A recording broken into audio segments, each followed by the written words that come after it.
Hello friends, आप सभी का स्वागत है मेरे YouTube channel true love story पर और मेरी कहानी द परफेक्ट मैरिज। तो चलिए इस कहानी के नेक्स्ट चैप्टर को स्टार्ट करते हैं।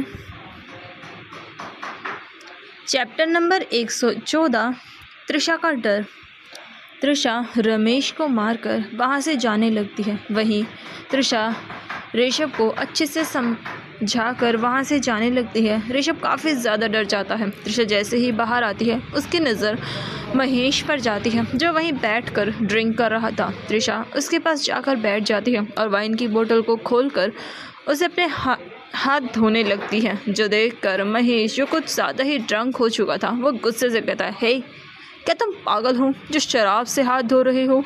जो सुनकर तृषा अपनी नज़रें उसकी तरफ करती है और सोडा की बोतल से अपने चेहरे को साफ करती है। तृषा का चेहरा देखकर, उसके चेहरे पर खून देखकर वो डर से कांप उठता है, जो देखकर तृषा के चेहरे पर एक खतरनाक स्माइल आ जाती है और वो उसके पास जाकर बड़े ही आराम से कहती है, क्या हुआ, क्या डर लग रहा है।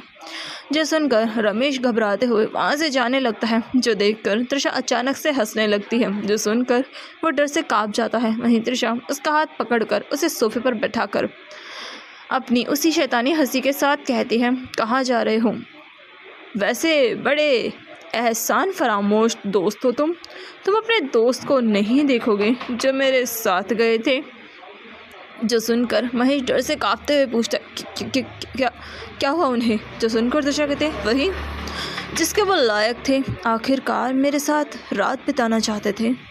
जो कहकर तृषा उसे देखकर अपनी खतरनाक और डरावनी आवाज़ में कहती है, और मेरी बात अपने कान खोल कर सुनो, अगर तुम मेरे किसी भी काम के बीच आया तो मैं तेरी भी यही हालत करूँगी। और ये बात अपने बाप को बता देना कि तृषा खन्ना किसी से नहीं डरती, समझा। अगर तू जिंदा रहना चाहता हो, वरना तुम्हें मारने में मुझे कोई दिक्कत नहीं है। जो सुनकर महेश बुरी तरीके से डर जाता है और वह डरते हुए तृषा को देखता है, जो अपने कपड़े सही करके वहाँ से चली जाती है। वो फिर एक और ग्रुप के पास जाती है जिसमें 4 लोग थे। वहीं एक जब तृषा को अपने पास देखता है तो थोड़ा घबरा जाता है, लेकिन तृषा उन्हें कुछ नहीं कहती और बस ड्रिंक पीने लगती है। उसे ऐसे देखकर वो सब कुछ समझ नहीं पाते। वहीं एक लड़का जो बड़े माफिया का बेटा था, राजीव कपूर, वो तृषा को बड़े ही ध्यान से देख रहा था। तृषा काफ़ी खूबसूरत थी और उसे देखकर उसके मन में गलत विचार आते हैं। वो तृषा को देखकर पूछता है,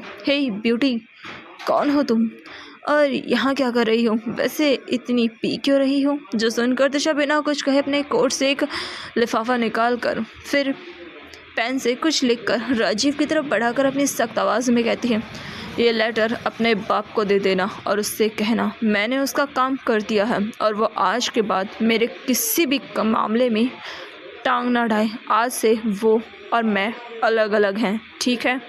और हाँ, ये चीज़ सिर्फ अपने बाप को देना, और एक चीज़ तुम्हारी कार में है उसे भी अपने बाप को देना, ठीक है। और उससे कहना कि ये तृषा ने दिया है।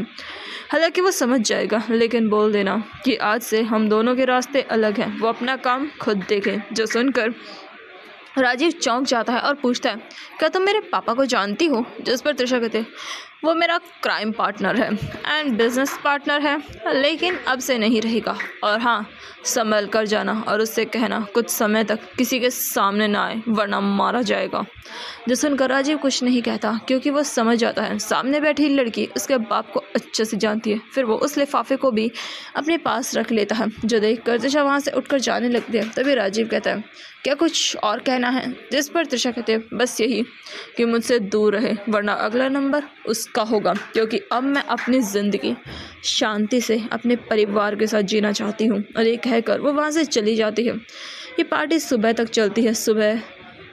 सुबह सभी लोग वहाँ से चले जाते हैं। तृषा अमिताभ और संजीत के साथ जाती है। वो दोनों ठीक थे, लेकिन तृषा ठीक नहीं थी, वो बस उल्टियाँ कर रही थी। अमिताभ उसे डॉक्टर के पास लेकर जाता है, जहाँ तृषा की जांच के बाद डॉक्टर कहता है, हमें आपके शरीर से उस जहर को बाहर निकालना होगा, वरना आपकी जान जा सकती है।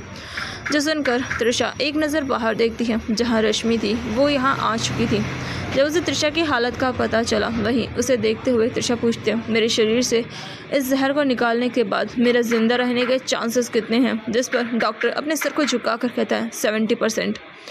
जो सुनकर त्रिशा कहते हैं मुझे मेरे परिवार से बात करनी है, फिर मैं चलूँगी। जो सुनकर डॉक्टर हाँ कहता है। वही डॉक्टर बाहर जाकर सभी से कहता है हमें उनके शरीर से जहर बाहर निकालना होगा, लेकिन इससे उनकी जान को खतरा है और वो जहर निकालने से पहले एक बार आप सबसे मिलना चाहती हैं। जो सुनकर सभी लोग काफ़ी दुखी हो जाते हैं। रश्मि तो रोने लगती है। शिवानी और जानवी भी खुद को संभाल नहीं पाती।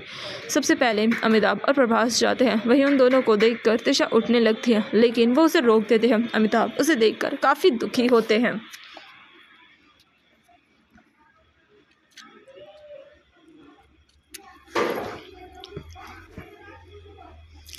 चैप्टर नंबर 115 त्रिशा की जान खतरे में। त्रिशा के शरीर का जहर अब और भी ज़्यादा खतरनाक हो चुका था। वहीं त्रिशा अब अस्पताल में थी। डॉक्टर उसका इलाज कर रहे थे। जब सभी को उसकी हालत के बारे में पता चला, वो सब काफ़ी उदास हो जाते हैं और रोने लगते हैं। डॉक्टर उन्हें बताते हैं कि उन्हें बचाना बहुत मुश्किल है, लेकिन वो अपनी पूरी कोशिश करेंगे। फिर अमिताभ और प्रभास दोनों त्रिशा से मिलने के लिए जाते हैं। त्रिशा उन्हें देखकर उठने लगती है, लेकिन वो उसे रोक देते हैं। त्रिशा को देखकर प्रभास दुखी आवाज़ में कहता है त्रिशा ये सब क्या है? तुमने अपनी जान खतरे में डाली। खतरे में क्यों डाली? तुम्हें पता था ना कि इससे क्या होगा, और अगर अब तुम्हें कुछ हो गया तो? जिस पर अमिताभ भी कहते हैं त्रिशा हमें ये सब नहीं चाहिए और ये सब तुम्हारी जान से बढ़कर नहीं है। जो सुनकर त्रिशा उन्हें देख कर कहती है पापा और पापा जी, मुझे जो सही लगा मैंने वो किया। हालांकि ये बहुत ज़्यादा खतरनाक है और इससे शायद मैं ज़िंदा भी ना रहूं, लेकिन इसके बाद दोनों बिज़नेस पर कोई ख़तरा नहीं है। मैंने दोनों बिज़नेस को अब उन खतरनाक दलदल से बाहर निकाल दिया है। अब आप लोग जैसे चाहें वैसे काम कर सकते हैं, अब कोई ख़तरा नहीं है। जो सुनकर वो दोनों चुप हो जाते हैं। जो देख कर त्रिशा कहती है मुझे पता है आप लोगों को मेरी चिंता है, लेकिन मुझे पता है मैंने जो किया है सही किया है। जो सुनकर वो दोनों कुछ बोल नहीं पाते। वहीं वो दोनों दुखी चेहरे के साथ बाहर आते हैं और उसके बाद जानवी और शिवानी जाती हैं। वो दोनों काफ़ी ज़्यादा रो रही थी। जानवी त्रिशा को देखकर और भी ज़्यादा रोने लगती हैं। वहीं शिवानी भी त्रिशा उन्हें देखकर कहते हैं मम्मी जी आप दोनों रोना प्लीज़ बंद कीजिए, और आप सब ऐसे क्यों रो रही हो? मैं बस यहाँ अस्पताल में हूँ, मैं ठीक हूँ। जो सुनकर जानवी कहती है तुम झूठ मत बोलो, हाँ हमें सब कुछ पता है, आखिर तुमने ऐसा क्यों किया? अब हमारा क्या होगा? जिस पर शिवानी भी रोते हुए कहते तुम हमेशा अपने मन की करती हो, लेकिन इस बार तुमने सही नहीं किया। तुम हमारी हो और अब तो तुम्हारी ज़िंदगी में खुशियाँ भी हैं, फिर भी तुमने ये सब किया। जो सुनकर त्रिशा उन्हें चुप कराते हुए कहते हैं मम्मी जी मैं त्रिशा आप दोनों से बहुत ज़्यादा प्यार करती हूँ और आप दोनों मेरी जान हो, और आप ऐसे मत रोइए वरना जो बचने के चांस हैं वो भी ख़त्म हो जाएंगे। आखिर भला मैं कैसे आप दोनों के आंसू देखकर ठीक हो पाऊँगी? वहीं ये सब सुनकर वो दोनों और भी ज़्यादा रोने लगती हैं। त्रिशा उन्हें फिर से चुप कराती है और कहते हैं अगर आप दोनों ऐसे ही रोती रहीं तो मैं अपना इलाज नहीं कराऊंगी, ठीक है? जो सुनकर वो दोनों अपने आंसुओं को साफ़ करती है और अपनी आंखों को से बहने वाले आंसुओं को रोकती है, और फिर दोनों उसके माथे को चूमती है क्योंकि ये मौका फिर उन्हें मिले या ना मिले। और फिर दोनों वहाँ से चली जाती हैं और बाहर जाकर बुरी तरीके से रोने लगती हैं। जब अब रश्मि को जाना था लेकिन उसमें हिम्मत नहीं थी, इसलिए संजीत और रिया जाते हैं। संजीत जब त्रिशा को ऐसे देखता है वो बिना कुछ कहे उसके पास जाकर उसे गले लगाकर बुरी तरीके से रोने लगता है। वही रिया भी खुद को नहीं संभाल पाती। उन दोनों को ऐसे देखकर त्रिशा उन्हें शांत करते हुए कहते हैं तुम दोनों अब बच्चे नहीं हो, अब बड़े हो गए हो और जल्दी ही तुम दोनों की शादी भी हो जाएगी, इसलिए अब खुद को संभालना सीखो। जो सुनकर संजीत रोते हुए कहता है लेकिन दी मुझे तो आपके बिना चलना भी नहीं आता, मैं कैसे खुद को संभालूं? जिस पर त्रिशा कहती है अगर मुझे कुछ हो गया और मैं वापस नहीं आई तब सब कुछ तुम्हें ही तो देखना है। जिस पर रिया कहते हैं प्लीज़ दी ऐसा मत बोलिए, हम आपके बिना नहीं रह सकते, आप हमारी जान हो दी प्लीज़। जो सुनकर त्रिशा मुस्कुरा कर उसके सर को सहला कर कहती है अपनी बड़ी बहन का हमेशा ख्याल रखना, चाहे कुछ भी हो जाए, ठीक है?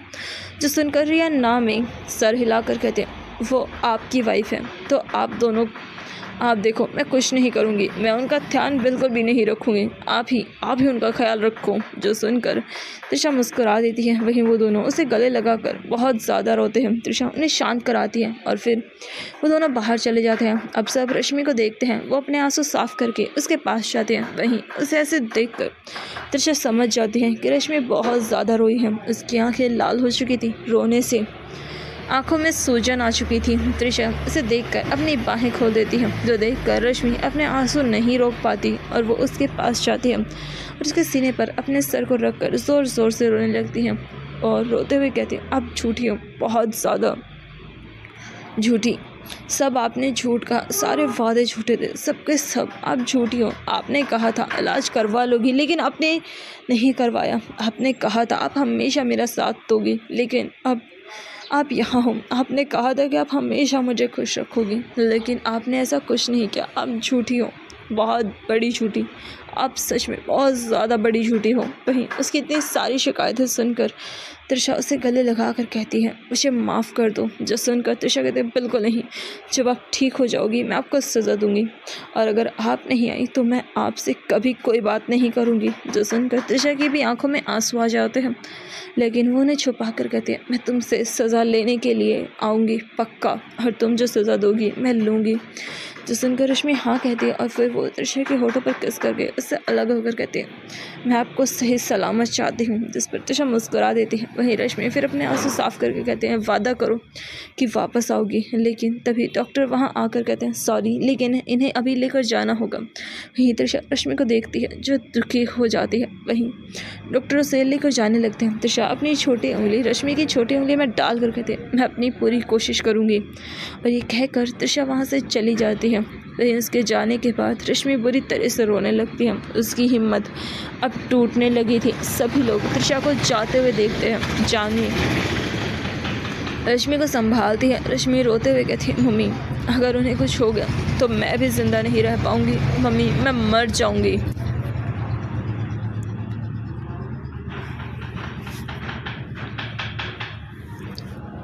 चैप्टर नंबर 116, रश्मि का बेहोश होना।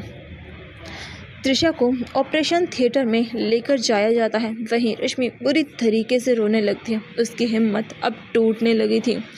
रश्मि रोते हुए कहती है, मम्मी अगर उन्हें कुछ हो गया तो मैं नहीं जी पाऊंगी, मैं मर जाऊंगी। जो सुनकर शिवानी उसे संभाल कर उठाती है और उसे अपने सीने से लगा कर कहते हैं, रश्मि बेटा ऐसा मत बोलो, उसे कुछ नहीं होगा, वो सही सलामत आएगी। आखिर वो इतनी स्ट्रॉन्ग जो है।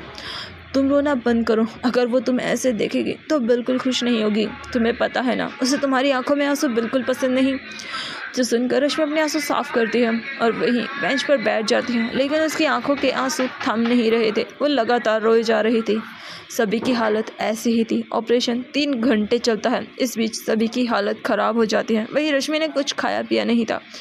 सुबह से देखते ही देखते दोपहर हो जाती है। डॉक्टर बाहर आते हैं। उन्हें देखकर अमिताभ जी जल्दी से उनके पास जाकर पूछते हैं, डॉक्टर त्रिशा कैसी है, जल्दी बताइए उसकी हालत क्या है। वहीं अमिताभ जी लगातार उनसे सवाल कर रहे थे। डॉक्टर अपने मास्क को हटाकर गहरी सांस लेकर कहते हैं, मैं आप लोगों को कोई आशा नहीं देना चाहता। हम अभी कुछ नहीं कह सकते। उन्हें 24 घंटे के अंदर अगर होश नहीं आया तो उनकी जान को खतरा हो सकता है। जो सुनकर सभी और भी ज़्यादा परेशान हो जाते हैं। वहीं रश्मि के आंसू अब सूख चुके थे क्योंकि वो अब ख़त्म हो चुके थे। वहीं शिवानी और बाकी सबका चेहरा मुरझाया हुआ था। वो सब काफ़ी उदास थे। आखिर होते कैसे ना, त्रिशा उन सब की जान जो थी।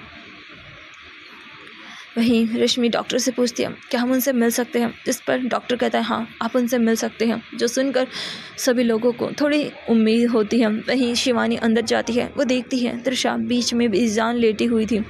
उसकी सांसें भी महसूस नहीं हो रही थी। शिवानी उसके पास बैठकर फूट फूट कर रोने लगती है और रोते हुए कहते हैं, आखिर क्यों, किस चीज़ की सज़ा है जो तुम खुद को दे रही हो। क्या एक बार भी तुम हमारे बारे में नहीं सोच सकती। देखो प्लीज़ उठ जाओ। तुम्हारी माँ तुम्हारे सामने हाथ जोड़ती है। अगर तुम्हें कुछ हो गया तो दोनों परिवार इस सदमे को नहीं सह पाएंगे। अरे कम से कम एक बार रश्मि के बारे में तो सोचो। अभी तो तुम दोनों की ज़िंदगी शुरू हुई थी और अभी ये सब। प्लीज़ बेटा उठ जाओ प्लीज़। और ये कहते हुए शिवानी बुरी तरह से रोने लगती है। वो सबके सामने ताकतवर रही थी, लेकिन तृषा को देखकर उसके अंदर की कमज़ोरी बाहर आ जाती है। वो ऐसे ही रोती है और 1 घंटे तक तृषा से बात करती हैं। फिर वो बाहर आ जाती हैं। उन्हें देखकर सभी लोग समझ जाते हैं कि वो बहुत ज़्यादा रोई है। फिर जानवी जाती है, वो तृषा को देखकर कहती हैं, तृषा बेटा, मैंने हमेशा तुम्हें अपने बेटे की तरह देखा है। जब तुमने मेरी बेटी से शादी की, मुझे पता था कि ये शादी कैसे हुई, लेकिन मुझे तुम पर यकीन था और हमेशा था। मुझे पता है तुम सब कुछ संभाल सकती हो। तुम हम दोनों परिवारों की मजबूती हो। अगर तुम्हें कुछ हुआ तो दोनों परिवार बिखर जाएंगे। प्लीज़ बेटा उठ जाओ।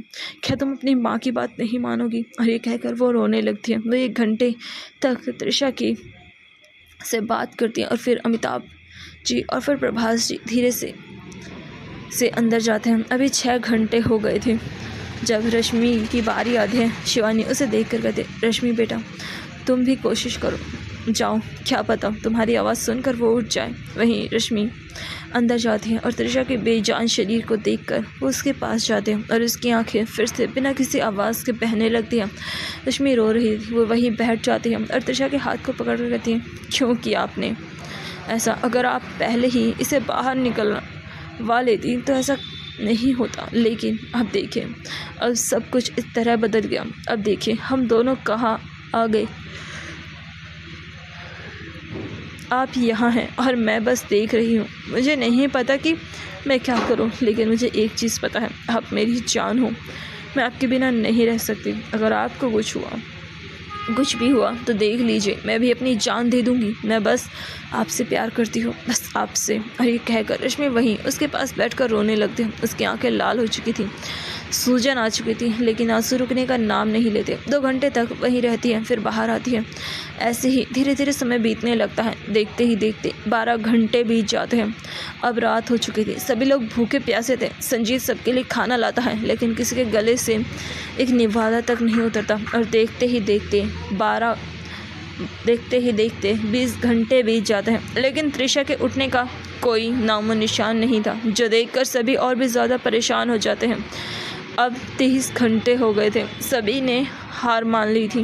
वही रश्मि जो ये सब देख रही थी, उसे अचानक अजीब सा महसूस होता है और उसका सर घूमने लगता है। उसे अपने सामने कुछ भी नहीं दिखता और रश्मि वहीं बेहोश हो जाती है, जो देखकर शिवानी ज़ोर से चिल्लाती है, रश्मि। जानवी भी रश्मि को ऐसे देखकर और भी ज़्यादा परेशान और डर जाती है। रश्मि को अंदर कमरे में लेकर जाया जाता है। उसे तृषा के पास ही एक बिस्तर पर लिटा दिया जाता है, क्योंकि कोई भी तृषा को छोड़कर जाना नहीं चाहता था। डॉक्टर रश्मि को कुछ टेस्ट करते हैं और रिपोर्ट आने का इंतज़ार करते हैं, जो आधे घंटे में आ जाती है। जब डॉक्टर रिपोर्ट देखते हैं, वो काफ़ी ज़्यादा हैरान रह जाते हैं। चैप्टर नंबर 117, हर तरफ खुशियाँ ही खुशियाँ। रश्मि जो बेहोश हो चुकी थी, वहीं उसे डॉक्टर के पास लेकर जाया जाता है। डॉक्टर रश्मि को चेक करते हैं। उसकी हालत बिल्कुल भी ठीक नहीं थी। उसने अच्छे से ना खाना खाया था, ना कुछ पिया था। वहीं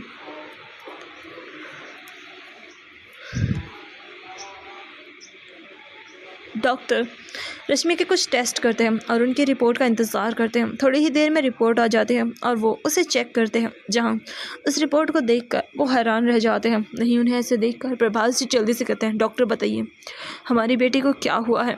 वो बेहोश कैसे हो सकती है? आखिर बात क्या है? जिस पर डॉक्टर रिपोर्ट को देखकर हल्की सी मुस्कान के साथ कहते हैं, कंग्रेचुलेशन, शी इज़ प्रेग्नेंट।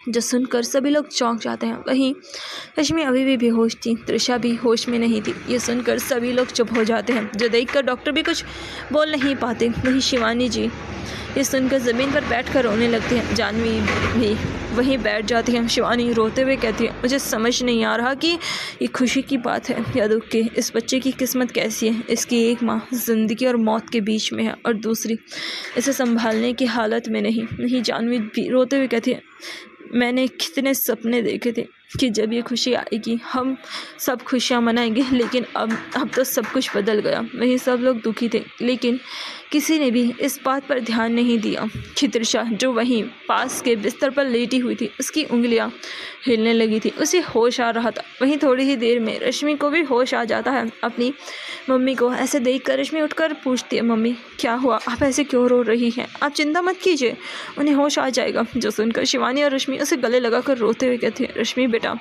अब हम क्या करेंगे, तुम्हें खुद को संभालना होगा। जो सुनकर रश्मि को समझ में नहीं आता, जो देखकर रिया रोते हुए कहते हैं, दी आप प्रेग्नेंट हो।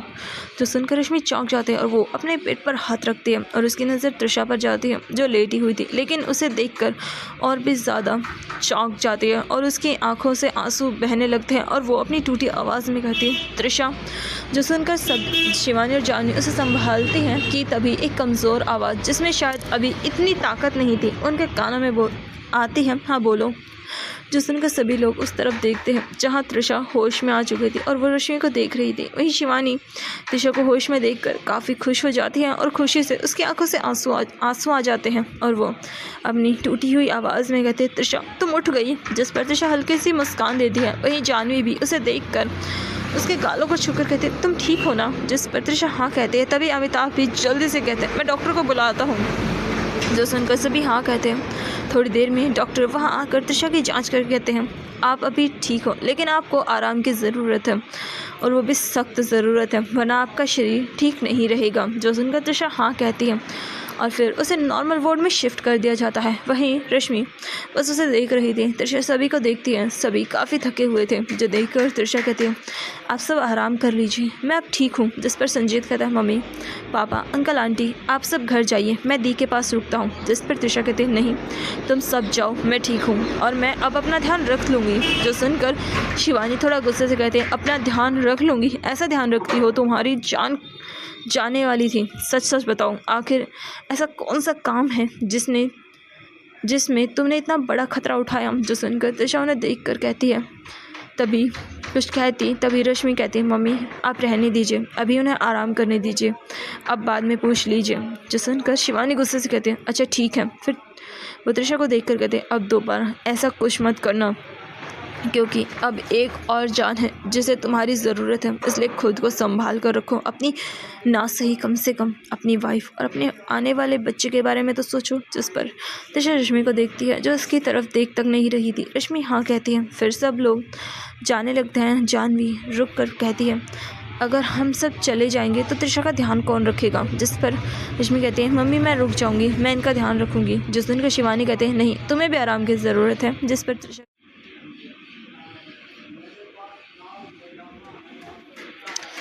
पर तृषा कहते हैं, मम्मी मैं इसका ध्यान रख लूँगी, आप चिंता मत कीजिए, आप सब जाइए। रश्मि रुक जाएगी। जो सुनकर फिर कोई कुछ नहीं कहता और थोड़ी देर बाद बात करने के बाद सब लोग धीरे धीरे करके वहाँ से चले जाते हैं। वहीं सबके जाने के बाद अब यहाँ रश्मि और तृषा बस ये दोनों ही थे। रश्मि दूसरी तरफ जाने लगती है। तभी तृषा उसके हाथ को पकड़ कर कहती है, मैंने अपनी पूरी कोशिश की तुम्हारे पास वापस आने के लिए, अब मैं कहीं नहीं जाऊंगी। जो सुनकर रश्मि कुछ नहीं कहती। जो देखकर तृषा उसे धीरे से अपनी तरफ खींचती है। रश्मि उसके पास जाकर बैठ जाती है। तृषा उससे पूछती है, क्या तुम ठीक हो।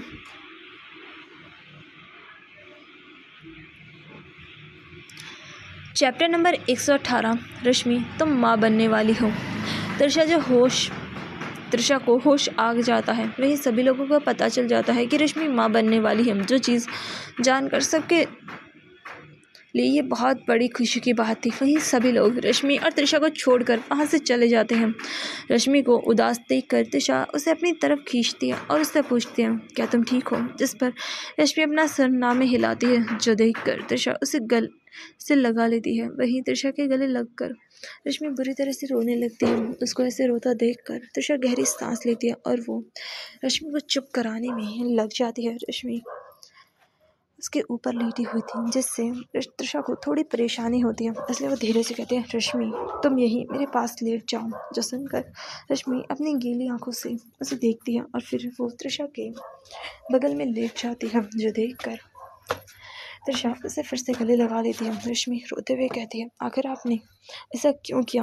अगर आपको कुछ हो जाता तो मैं भी जिंदा नहीं रहती, आखिर क्यों। जिस पर तृषा उसकी पीठ को थपथपाते हुए कहती है, रश्मि मुझे पता है ये गलत है, लेकिन ये ज़रूरी था, मुझे करना ही था, ताकि मैं अपनी पूरी ज़िंदगी बिना किसी परेशानी के तुम्हारे साथ बिता सकूं। तुम्हें नहीं पता, अगर मैं ऐसा नहीं करती तो हमेशा मेरी जान पर खतरा रहता और ना मैं कभी सुकून से रह पाती। लेकिन अब ऐसा नहीं है, अब हम दोनों अपनी ज़िंदगी आराम से जी सकते हैं। हालांकि मैं पूरी तरह से तो नहीं, लेकिन हाँ अब वो सब लोग मेरा कुछ भी नहीं बिगाड़ सकते, इसलिए तुम चिंता मत करो। जो सुनकर रश्मि कहते हैं मुझे आपकी कोई भी बात नहीं समझ आ रही, लेकिन हाँ मुझे एक चीज़ पता है कि अब आप हमें छोड़कर कहीं नहीं जाएंगी, क्योंकि अगर आपने ऐसा कुछ भी किया तो मैं सच में अपनी जान दे दूँगी। आपसे दूर रहने से अच्छा कि मैं मर। जतन करते शाह उसे गले लगाकर कहती हूँ, जान प्लीज़ ऐसा मत बोलो, मैं कभी तुम्हें छोड़कर कहीं नहीं जाऊँगी। आखिर मैं जाऊँगी भी कहाँ, क्योंकि तुम तो मेरी जान हो। फिर वो रश्मि को देख कर कहते हैं, लगता है तुम बहुत ज़्यादा थकी हुई हो, इसलिए एक काम करो, सो जाओ। ठीक है। जो सुनकर रश्मि त्रिशा को देखती है, जो देखकर त्रिशा गहरी सांस लेकर कहती है, तुम चिंता मत करो, मैं अस्पताल से कहीं नहीं जाने वाली। और तुम्हें लगता है कि मैं इस हालत में कहीं जा सकूंगी? जो सुनकर रश्मि हाँ कहती है और फिर वो त्रिशा को अपनी बाहों में भरकर आंखें बंद कर लेती है। त्रिशा उसके बालों को सहलाने लगती है। वहीं त्रिशा के पास से रश्मि को सुकून मिलता है, जिससे वो जल्दी ही गहरी नींद में चली जाती है। और जो देखकर त्रिशा भी अपनी आंखें बंद कर लेती है और वो दोनों सो जाती है। 6 घंटे बाद रश्मि बड़े ही सुकून से त्रिशा की बाहों में सो रही थी, क्योंकि वो बहुत ज़्यादा थकी हुई थी और परेशान भी थी। लेकिन त्रिशा के उठने के बाद अब वो सुकून में थी, इसलिए वो त्रिशा की बाहों में गहरी नींद में सो रही थी। त्रिशा धीरे धीरे अपनी आँख खोलती है। तभी बाहर हल्का अंधेरा हो चुका था, ये रात का समय था। त्रिशा उठकर देखती है तो रश्मि उसकी बाहों में सो रही थी, जो देखकर उसके चेहरे पर सुकून भरी मुस्कान आ जाती है। तभी उसके कानों में किसी की आवाज़ आती है, अगर तुमने दोबारा ऐसा कुछ किया तो उसकी ये मासूमियत और उसके प्यार का क्या होगा जो वो तुमसे इतना करती है। दोबारा ऐसी कोई हरकत मत करना, वरना इसका अंजाम अच्छा नहीं होगा। जो सुनकर त्रिशा उस तरफ देखती है तो वो शिवानी और जानवी जी थे, जो देखकर त्रिशा आराम से उठकर बैठ जाती है। उसे देखकर जानवी कहती है, त्रिशा बेटा आराम करो। जो सुनकर त्रिशा मुस्कुराकर कहती है, मैं ठीक हूँ मम्मी, आप चिंता मत कीजिए। फिर वो शिवानी को देखती है, जो उससे गुस्सा थी। त्रिशा उन्हें देखकर बड़े ही प्यार से कहती है, मम्मी आप चिंता मत कीजिए, मैं दोबारा ऐसा कुछ नहीं करूँगी। जिस पर शिवानी कहती है, पहले ये बताओ कि तुमने ऐसा क्यों किया, क्योंकि मुझे पता है तुम इतनी जल्दी इतना मुश्किल कदम नहीं उठाती। जो सुनकर त्रिशा रश्मि को देखती है और उसके बालों को सहलाते हुए गहरी सांस लेकर कहती है, आपका अंदाज़ा बिल्कुल सही है, मेरा ये कदम ज़रूरी था सबके लिए। फिर वो शिवानी और जानवी को देखकर कहती है, आप दोनों को याद है जब पापा और पापा जी दोनों पर जानलेवा वार हुआ था? वो कोई एक्सीडेंट नहीं था, बल्कि जानलेवा हमला था। वो तो शुक्र है कि वो बच गए, वरना कुछ भी हो सकता था। जब मैंने छानबीन की तो मुझे 2 महीने बाद सच्चाई पता चली कि हमारा सबसे बड़ा दुश्मन माफिया किंग से मिल चुका है, और वो पापा और पापा जी दोनों को मारना चाहता है। लेकिन मैं ऐसा नहीं होने देना चाहती थी, इसलिए मैंने भी माफिया किंग से एक डील की, उसके सबसे बड़े दुश्मन को मारने की डील। और ये बहुत ख़तरनाक था, लेकिन ज़रूरी भी था, क्योंकि अगर मैं ऐसा नहीं करती तो वो दोनों परिवारों को ख़त्म कर देता। और वो लोग कल रात की पार्टी में आए थे, इसलिए मैंने उन्हें मार दिया।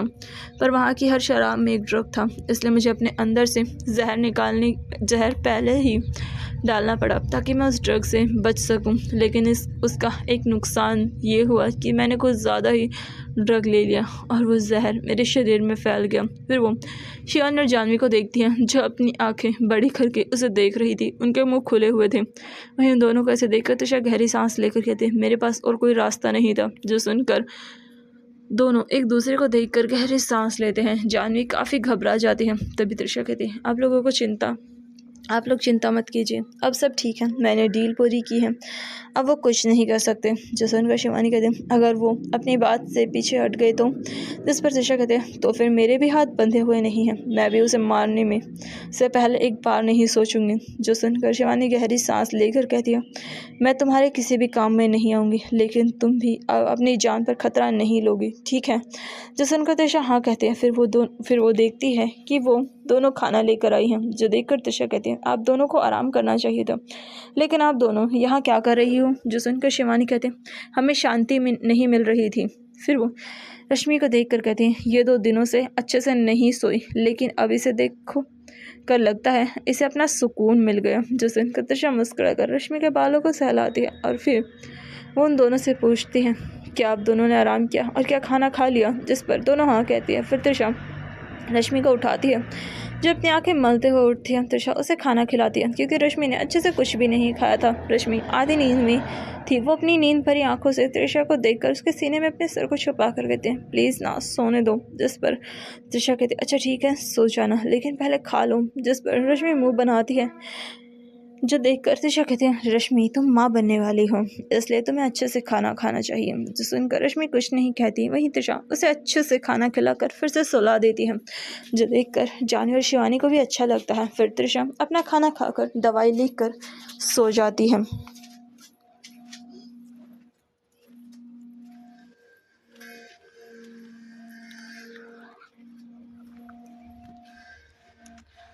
तो चलिए मिलते हैं इसके नेक्स्ट पार्ट में। आई होप आपको ये स्टोरी पसंद आई हो। और हाँ, अब ये स्टोरी जल्दी ही ख़त्म हो जाएगी, बस इसका एक लास्ट पार्ट आएगा, उसके बाद द परफेक्ट मैरिज ख़त्म हो जाएगी और इसके बाद मैं कोई और नई स्टोरी स्टार्ट करूँगी। सो वैसे तो मैं सोच रही हूँ कि मैं मेरी जो सबसे पॉपुलर स्टोरी है, मेरी जो पॉपुलर नॉवल है, मैं वो एक्सप्लेन करूँ, जो कि माय डेविल वाइफ है। और ये एक नॉवल है और इसका जो छोटा सा रिकैप है वो मैं आपको दे दूँगी। अगर आपको ये स्टोरी पसंद आए तो बताइएगा और प्लीज़ मेरे चैनल को लाइक कीजिए, शेयर कीजिए, सब्सक्राइब कीजिए। हाँ, कमेंट करना ना भूले। Thank you, bye bye and take care.